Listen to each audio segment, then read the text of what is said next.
అందరికీ నమస్కారం. దిగ్దర్శకులు రాఘవేంద్ర గారు, కోదండరామరెడ్డి గారు, మా Gopal, young directors like Bobby, Vasishta, like నా నిర్మాతలు అల్లు అరవింద్ గారు, అశ్విని దత్ గారు, కెఎస్ రామారావు, శ్యామ్ ప్రసాద్ రెడ్డి, జెమినీ కిరణ్, తమ్మారెడ్డి భరద్వాజ్ గారు, అలా యంగ్ ప్రొడ్యూసర్ విక్కీ అండ్ పాత్రికేయ మిత్రులకు, అలాగే నా బ్లడ్ బ్రదర్స్, బ్లడ్ సిస్టర్స్, నా హృదయపూర్వక నమస్కారం.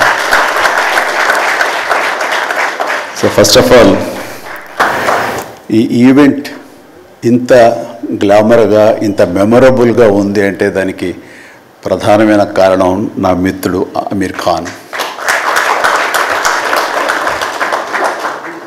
అమీర్జీ, thank you so much. And with a small message and a phone call, you made it, and your presence made this moment as a memorable moment. Really, thank you so much, and I never forget this gesture from your side. And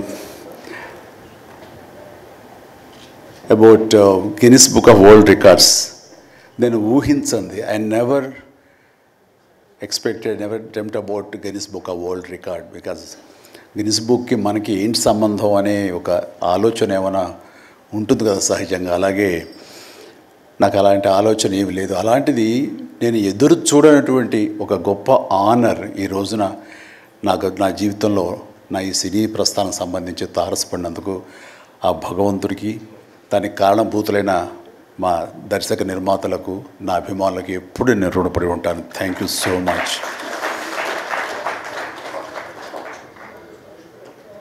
నాకు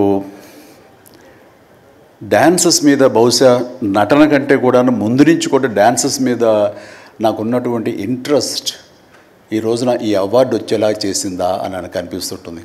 ఎందుకంటే ముందు నటనకి శ్రీకారం చుట్టే కంటే, ఓనమాలు దిద్దుకునే దానికంటే నేను first డ్యాన్స్కి నేను ఓనమాలు దిద్దానేమో అనిపిస్తుంటుంది.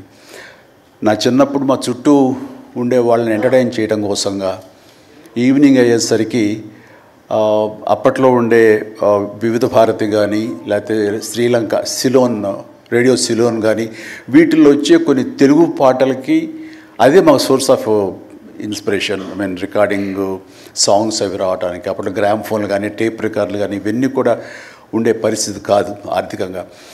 అలాంటి వారానికి ఒకసారి రేడియోలో ఎప్పుడు పాటలు వస్తాయా అని అందరూ ఎదురు చూసేవాళ్ళు. రాగానే శంకర్బాబుని పిలవండి, డ్యాన్స్ వేస్తాడు, మనల్ని అలరిస్తాడు అని వాళ్ళందరూ ఉత్సాహంగా ఉంటే వాళ్ళ ఉత్సాహానికి నేను మరింత ప్రోత్సాహంగా తీసుకుని దాన్ని డ్యాన్స్లు వేస్తుండేవాడిని. అట్లాగా అవి డ్యాన్సులు అంటారా, బాడీ కదలిక అంటారా ఏమో తెలియదు, ఒక ఎనర్జీగా అవి ప్రజెంట్ చేయటం అనేది ఒక్కడే తెలుసు నాకు. 7th class, 6th class, 8th class ఆ ప్రాంతంలో. ఆ తర్వాత ఎన్సీసీలో చేరిన తర్వాత ఈవినింగ్ క్యాంప్ ఫైర్ టైంలో అందరూ ఎర్లీగా భోజనాలు కానిచ్చిన తర్వాత తిన్న 70 ప్లేట్లు మన అల్యూమినియం ప్లేట్స్, వాటిని తిరగేసి దరువులుగా, డప్పులుగా వాయించుకుంటూ అప్పుడు కూడా డ్యాన్స్ వేస్తూ అందరినీ ఎంటర్టైన్ చేస్తూ ఉండేవాడు. ఆ రకంగా డ్యాన్స్ అనేది నాకు ఇష్టమైనటువంటి ఒక నా అంతర్భాగం అయిపోయింది.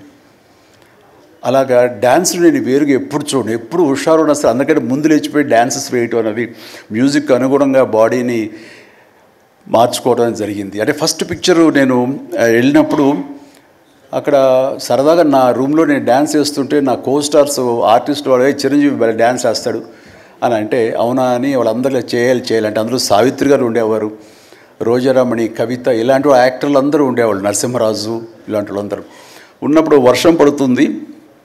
ఒక పంచలో డ్యాన్స్ చేయాల్సి వచ్చింది. అది ఈస్ట్ గోదావరి రాజమండ్రి దగ్గర ఒక పల్లెటూళ్ళలో. ఆ పంచలో జల్లు పడుతూ కూడా మొత్తం తడితడిగా ఉండింది. అయినా సరే డ్యాన్స్ అడగడం పాపం ఎవరైనా సరే వెంటనే ఎలాంటి ఇన్హిబిషన్ లేకుండా చేయటం అనేది నాకు అలవాటు. అలాగే టేప్ రికార్డ్ డ్రాయింగ్ చేసి అప్పట్లో డ్యాన్స్ చేస్తున్నాను. మధ్యలో కాల్ జారి కింద పడిపోయాను. పడితే అది కింద పడిన తర్వాత ఆపకుండా వాళ్ళందరూ అయ్యో అన్నారు. అయినా సరే దాన్ని నాగిని డ్యాన్స్గా మార్చేసుకొని చేస్తే ఎక్కడ లేని అప్పలాస్ వచ్చేస్తుంది. సో అక్కడ చూసేటంటే ఒక కో డైరెక్టరు రాఘవేంద్రరావు గారి, సారీ మన క్రాంతి కుమార్ గారికి చెప్పడం, ప్రాణం ఖరీదులు వాళ్ళు బుక్ చేసినప్పుడు, అబ్బాయి భలే డ్యాన్స్ వేస్తాడు, భలే ఉంటే డ్యాన్స్ అని అవునంటూ నా క్యారెక్టర్కి అంతకుముందు ఎప్పుడూ ఒక డ్యాన్స్ అనేది ఊహించుకోలేదు, సాంగ్ డ్యూయట్ సాంగ్ అని ఊహించుకొని వాళ్ళు ఒక ఎందుకు పెట్టకూడదు సాంగ్ అని చెప్పి నాకు ఆ సాంగ్ సిచ్యువేషన్ క్రియేట్ చేసి ఏలియల్లో ఎందాక అనే ఒక సాంగ్, అండ్ ఆ సాంగ్ నేను వేస్తే దాన్ని స్టెప్స్ అది వేసుకుని ఫస్ట్ టైం ఒక యాక్టర్గా నేను స్క్రీన్ మీద డ్యాన్స్ చేస్తూ కనిపించింది. అది దానికంటే ముందు మన ప్రాణం ఖరీదుగా పునాది రాళ్ళలో కూడా అలాగే ఫ్రెండ్స్ మధ్య డ్యాన్స్ వేస్తూ నేనే సెంటర్ ఆఫ్ అట్రాక్షన్గా ఉంటూ చేశాను. అలాగా నా డ్యాన్స్ స్కిల్ అన్నది ఎక్స్ట్రాగా నాకు ఒక బెనిఫిట్ అయ్యింది, నాకు ఎక్స్ట్రాగా అది ఉపయోగపడింది. తర్వాత అరవింద్ గారికి, జయకృష్ణ ఇలాంటి వాళ్ళందరికీ కూడా తెలుసు. అండ్ లింగమూర్తి గారు ఉండేవారు. ఆయన డిస్ట్రిబ్యూషన్కి చీఫ్. అప్పట్లో ఆయన రాగానే ఆయన ఏ ప్రొడ్యూసర్స్ని పిలుస్తారు, ఎవరి కథ ఓకే అంటారు, ఎవరికి డబ్బులు శాంక్షన్ చేస్తారని డిస్ట్రిబ్యూటర్స్ మీద ఆధారపడే రోజులు నిర్మాతలు. అలాంటి సమయంలో వేరు నాకంటే సీనియర్ హీరోస్, పెద్ద హీరోస్ ఎవరితోటో కథలు అనుకుంటుండగా, ఆ చిరంజీవి అని అతను కొత్తగా వస్తాడుగా, అతనితో పెట్టి చేస్తే మీకు ఇంత డబ్బుగా ఇస్తాను, లేదంటే మామూలు అయితే కనుక దాన్ని లిమిటెడ్గా ఇంతే ఇస్తాను అనేసరికి డబ్బు ఎక్కువ ఇస్తానంటున్నారు అంటూ ఆయన లింగమూర్తి గారు నన్ను రికమెండ్ చేసేసరికి నా వైపే అందరూ కలిసి ఇతనే పెట్టుకుందాం అనేవాళ్ళు. అతను ఏంటంటే ప్రజానాడి, ఆడియన్స్ ఏమనుకుంటున్నారు, ఆడియన్స్ ఇతను సాంగ్స్ కోసంగా పదే సినిమాలకు వస్తున్నారు, ఇలాంటి వాడితో సినిమాలు తీస్తే మనకి 4 డబ్బులు వస్తాయి కదా, కమర్షియల్గా వైబుల్గా ఉంటుందని ఉద్దేశంతో ఆయన ఆ రకంగా అప్పట్లో నా ప్రొడ్యూసర్తో అనడం, అండ్ వాళ్ళు కూడా నన్ను ఆప్ చేయటం నాకు ఆ రకంగా డ్యాన్సెస్ అనేది ఒక ఎడ్జ్ని తీసుకొచ్చింది. ఆ తర్వాత నా నిర్మాతలు కానీ, నా ప్రొడ్యూసర్స్ కానీ, నా మ్యూజిక్ డైరెక్టర్స్ కానీ, నా కోరియోగ్రాఫర్స్ కానీ వీళ్ళు నా సాంగ్స్ అనేసరికి ప్రత్యేకమైన శ్రద్ధ పెట్టేవాళ్ళు. అంటే మ్యూజిక్ పరంగా కానీ, బీజిఎమ్స్ పరంగా కానీ ఆ సాంగ్స్ అనేవి ఖచ్చితంగా ఉండాలని. దత్తు గారితో నాకు ఎప్పుడు దెబ్బలాటే. ఎందుకంటే 6 సాంగ్స్ ఉండాలేమో బాస్ మనకు అనేవారైనా, లేదు 5 చాలండి, 6వ సాంగ్ ఎప్పుడు కథకి గొడవ అడ్డుపడిపోతుందంటే, లేదు బాస్ బాస్ బాస్ బాస్ అది మీరు అనకండి, ఏ హీరో అయితే ఏమో కానీ మీరైతే మొత్తం 6 సాంగ్స్ ఉండాలి బాస్ అని ఆయన అంటాం. సో 6వ సాంగ్ని ఏదో రకంగా ఒప్పించడం. అలాగే అల్లు అరవింద్ గారు లాస్ట్కి వచ్చేసరికి అత్తగేముడు అమ్మాయి 3 సాంగే సిచ్యువేషన్ లేదు అక్కడ.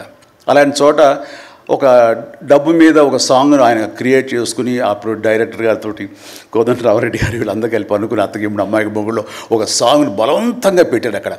ఆ టైంకి అది బలవంతంగా ఉంటుంది, కథ డిస్టర్బెన్స్ ఉంటుంది, కానీ సాంగ్స్ ఒక ఎడ్జి తీసుకుంటాయి. సాంగ్స్కి స్పెషల్ ఆడియన్స్ ఉన్నారు.